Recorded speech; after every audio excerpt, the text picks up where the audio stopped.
Hey, I am David for Big Bits, and in this video we're going to take a look back at the year 2020 when it comes to TradingView Pine Script development. There was a lot of updates. We covered pretty much all of them here on the channel with the video pretty much dedicated to each of them, but we'll go over and highlight some of these, and if you're curious and you want to learn more about the individual updates that they did throughout the year, you can go back and check out my account. I have tons of videos from the previous year with TradingView updates where you can see a little bit more detailed videos about what's going on.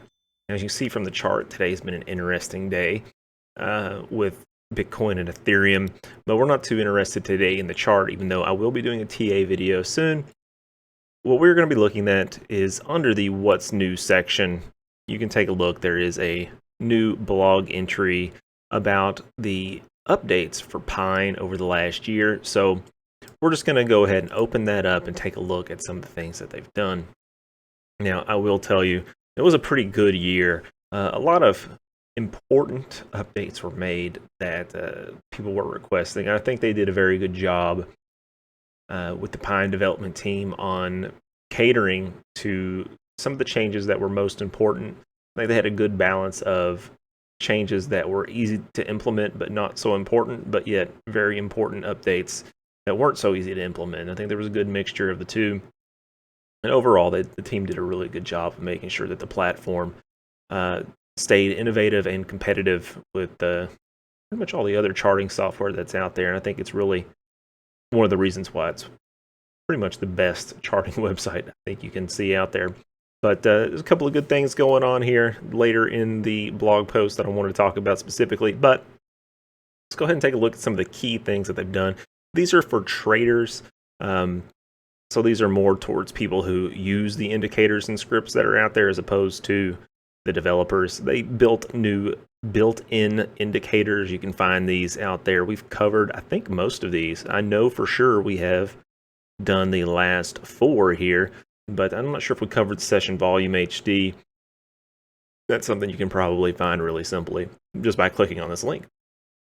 Now, they've added many more built-ins, but one of the key things they did was they added the multi-time frame parameter to the scripts, which enabled them to go back and update their built-in scripts to be multi-time frame compliant, basically enabling multiple different time frames on those indicators. So if you're looking at a one-day chart, you could see that indicator, what it would be if you were looking at it on the weekly chart overlaid on top of it. And again, this works better when you're starting with smaller resolutions, say like one day, and you're looking at bigger resolutions like an hour. If you try to do the opposite and you try to look at smaller resolutions, it doesn't really work out that well. And I cover that in that video regarding that particular topic. Now, they also have done a big job. There's a lot of effort put in to review every script in the public library. There are tons of new scripts added constantly. And I have talked and I work with the moderator team fairly often through Telegram, through the Pine Coders group, and they are very busy. I don't see how they do it. I give them a lot of respect. If I wasn't so busy personally, I would try to help them out as a moderator myself. But being a father and husband and having multiple jobs already, it's kind of beyond the scope of what I'm capable of, I think. But definitely kudos to them. They've done a great job. Now, they have been doing something called the editor's picks on the scripts, which I have been fortunate enough to be featured on several times. It was a very nice recognition for me and the channel. I really appreciated that from TradingView. But for those of you who are interested, you can just go to their editor's pick section on their website, and you'll be able to go through and see all of the ones that have been recommended as editors picks. And there's some really good scripts out there. I know I do some good ones, but for the most part they're pretty straightforward. There are some really complicated ideas out there that are being recommended as editors picks, and I think in the future we're going to start looking at these more in depth and go over and over the code on some of these as part of a little bit of a new series. So looking forward to doing that as well. They also launched a Hall of Fame for Pine Wizards. Now, I'm not on that, but maybe one day in the future, we'll see. Hopefully we can pick things back up on the channel and work our way towards even more recognition and accomplishments here.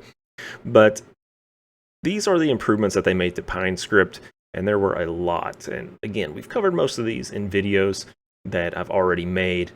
So if you're curious about any particular one, go back and check the videos. And if you want to see updates like this in 2021, just subscribe, because I'm going to be doing these videos throughout the year.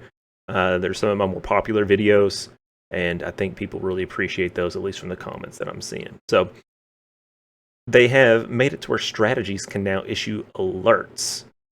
And that was something that wasn't possible before, to where you could put alerts on your strategy. In the past, you would have to have an indicator and a strategy running side by side if you wanted to fire off an alert whenever you would have seen something typically happen in your strategy. So it basically removed the need for duplicate indicators, a duplicate indicator to a strategy just for alerts. Now they also added arrays. This is a game changer for the platform because it enables the coders to do a lot more complicated actions on the back end. These are just huge additions to the platform. It's amazing that they weren't on there to begin with, but having knowledge of programming as a software engineer myself, the ability to add them into the development environment probably took a lot of work to make it work with everything else they already had. So kudos to them adding arrays. That's huge. Now, key functions in Pine, they have dynamic links. So this wasn't something that wasn't really supported in the past. You could say, for example, you were creating a line and it had a property of width, and the width was, well, this probably isn't a good example because I don't think you can use this, but just say, for example, there's a property on a line that you set the value to 5.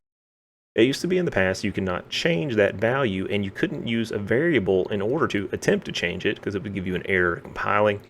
Now they do have certain parameters that can use these dynamic links, or you can change the length. So that's something that's very important as well, that opened up a lot of different things that you can do with Pine. And they have added several new functions for their common indicators. Don't really go into much detail here on what that is about. Go ahead and click on the link if you're curious about this one. One of the more recent ones is the date input, and they also have the color input. These are fantastic inputs. It used to be that you would have to hard code these options and then put them into a pre-built options list and assign them to a value based on like an if-else branch. It was a mess to try and keep up with multiple colors and multiple selectable preset dates. These really helped with doing that as well. And also with the dates, one of the things that was a pain was you used to have like 3 different inputs for a date, day, year, month. Now it's just one input, which is so much more handy than having to do those 3, and it saves some screen space as well. They've also added the resolution parameter. This is the thing that I was talking about earlier, which allows you to create your function, or your script, I should say, to be multi-time frame compliant. All you do is add this parameter to the study or the strategy, and it will automatically use the values for the resolution set in this parameter. It's pretty clever the way they've done this, to where you don't have to specify anything else within the script. It's just the indicator will know to use the resolution that's specified in the parameter from the dropdown for the users, instead of you having to create your own functions to accomplish this. It's so much easier than it was before. However, there are limitations to it. If you want to use custom resolutions, like custom ones that you like to use that typically aren't available, like 33 minutes or whatever, those weren't available at first. I think they might have even updated it since then to include the ones that you have on your resolution drop down here. So if you've added custom ones here, I think these might now be available. Now, if you don't have them on your list, I don't think they will show up. Might not be right about this. I can't remember everything that goes on here, but I'm pretty sure that's the way it works. If not, just leave a comment and tell me how stupid I am, because I don't remember that. All right, so after that, they improved the compilation times for Pine Script, which is another nice addition. If you are working and you are compiling often on a complicated script, that will save you a lot of time. Very beneficial for all of the Pine code developers, especially those of us who make the very complicated and longer scripts. Now, they have also, let's see, added the ability to have more lines and labels on the chart from 50 to 500. That is a huge increase. You were very limited in the past. 500 is quite a bit, very generous compared to what you used to be allowed with the resources. Now, one of the things for people who manage their Pine scripts is the expiration date. When you grant users access, this allows you to essentially create sort of like a free trial or a subscription type service to your indicators. Now, there isn't really an API, I believe, that allows you to manage this automatically or actually set up a subscription on their system. But if you have a small select group of users, this is very good. What I like to do is with my paid scripts that I have, I like to give people a free trial, set them an expiration date 10 days out. If they like it, they can purchase the lifetime access to it and don't have to worry about it ever again. If they don't, then their subscription or their expiration removes their access from it. It's pretty handy. The find and replace was a huge addition for the quality of life of developers. Basically, if you hit Control F on the site, it wouldn't have allowed you to search within the Pine script area. Let me bring up the Pine editor now. See, now you can actually hit Control F, and my head is in the way here. Let me bring this up. You can see the Find section. This is similar to what you would see on the actual website. But what's really nice is it has find and replace, and you can replace just one item, or let me zoom in here. You can just replace one item, or you can replace them all. Very handy for people who copy and paste their code to reuse their code snippets. There is a lot of time being saved now thanks to that one little feature, which seems so simple. That's one of them that I'm really thankful for that they added. They've added support for else if. I believe this must have been very early on in the year, because I don't remember covering this one, but this is a pretty basic set of logic that probably should have been in there before, but it's nice to see it. The security call can now retrieve multiple values, and they have an object in there that was similar to an array where you can essentially assign multiple variables at once. So you would lay out these multiple variables, so A, B, C, and D, and you would assign those values using the equal sign, and then you would call the security function, and you would ask the security function to call the respective values that you wanted for A, B, C, and D, and it would assign them to the correct to the correct variable. And very handy. It's something I probably need to use more often. I don't really remember to use it too often when the time does come to actually do that. And I probably should have been zoomed in the whole video. I apologize about that, but if you had the audio on, you could hear me talking about everything, and hopefully everything kind of makes sense anyway. Again, I've done videos on pretty much all of this, so if you're not getting enough information here, go check those out. Scripts have access to fundamentals through the financial function. Now, this was actually a really cool feature as well. So for things like stocks, you can pull up information about the company, which is pretty cool. So like their gross income or something like that, you can see that, like revenue. You can find information like this using the financial function. Really handy to see that. Earnings, things like that. Use the financial function. It'll help you out. I didn't go into a ton of detail on this, but I did have an example video. Definitely check out all the different options they have for the financial information and play around with that if you're interested. And the other one they added was Quandl.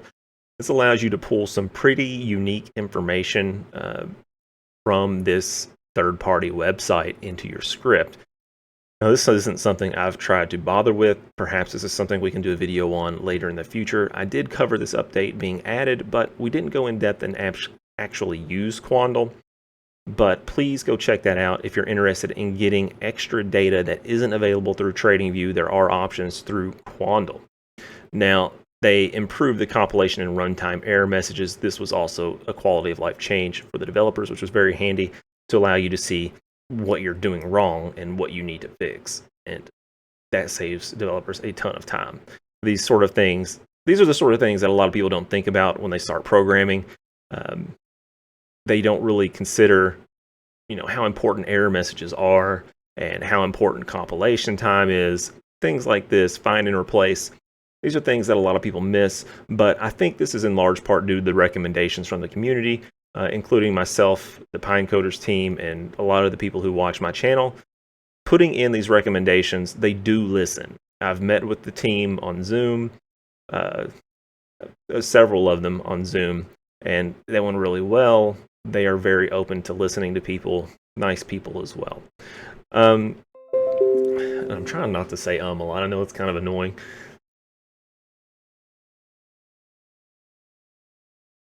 More and more traders express the desire for more flexible alerts. I don't recall if I've read this yet.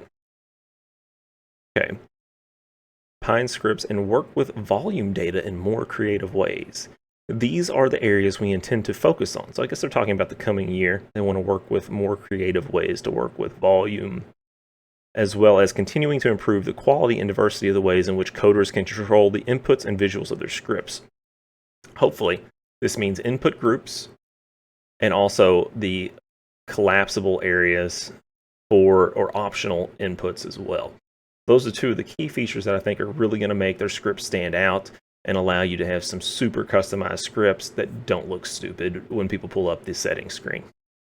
I've covered those before, those suggestions. I might make a whole video just specifically for those so that people can kind of get that idea. But the optional inputs that only show up when you've selected a conditional value, I guess you should call them conditional inputs, excuse me. And then also the input groups, so that everything related to, let's say, one particular moving average, such as its length, the width of the line, things like that, everything can be in one area related so that you don't have to search up and down the list, and things are just more organized and easier to use. Hopefully those are two of the things that they're doing. I think that will really make that area look a lot better. Now, they have done a salute to their Pine programmers. These were some of the greatest scripts from the year 2020, and none of mine were listed, but being selected through the editor's picks several times was more than enough to make me happy. I was very pleased with the previous year. Hopefully once I can get back into coding more scripts, we can improve upon what we already have or create new things that are even better. But you can see I was also recognized as a Pine coder in the community here as a Pine wizard. I am listed on these platforms. You can see my name.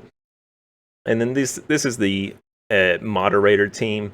They do a lot of work, particularly I think it is Luck F. I'm not sure how he would pronounce it, but he has done a ton of work as the leader. I don't go to the Telegram for their group as much as I probably should to keep up with everything just because I'm so busy. But he does an incredible job. He's a lot of the reason why there is so much of a community behind Pine and the people who work with it. And honestly, a lot of the reason to the success. And all of these guys being moderators, I know some people might not like some of the decisions they make on their scripts, but they are doing this to protect other creators and then also protect the platform itself and just really make it a better place for people to be. And they have done a great job. But I think that is going to be it for this particular video. You can look forward to some other videos coming out soon. We'll be talking about some market technical analysis here for crypto. We'll be doing some videos on more updates from TradingView. I do want to go and I want to look at some specific scripts that have been put through the editor's picks. Take a look and review those personally on the channel. See if anybody has any feedback on those. And then hopefully we can get back into coding here very soon. I know things have been crazy for me personally, and I've had to kind of take a break from doing the coding on TradingView. I haven't put out a script in a long time. But we'll get back to that soon, hopefully. I've only got one class I'm teaching this semester. My schedule's going to open up just a tiny bit, and hopefully we can get back into coding some things and producing some really good content again. But that's going to be it for this video. I hope you enjoyed the video. If you did and you've listened this entire time, thank you. I'm kind of surprised you watched the entire time, but if you did, you're probably going to like my other videos. I've been talking about it the whole time. I cover these updates all the time. Please leave a like on this video if you've watched this far, because you're going to like the other ones. And then while you're down there, please go ahead and subscribe, because you're going to want the other updates that are coming in 2021. And really, we're going to do a lot, but Thanks, guys. That's it for now. Have a great day.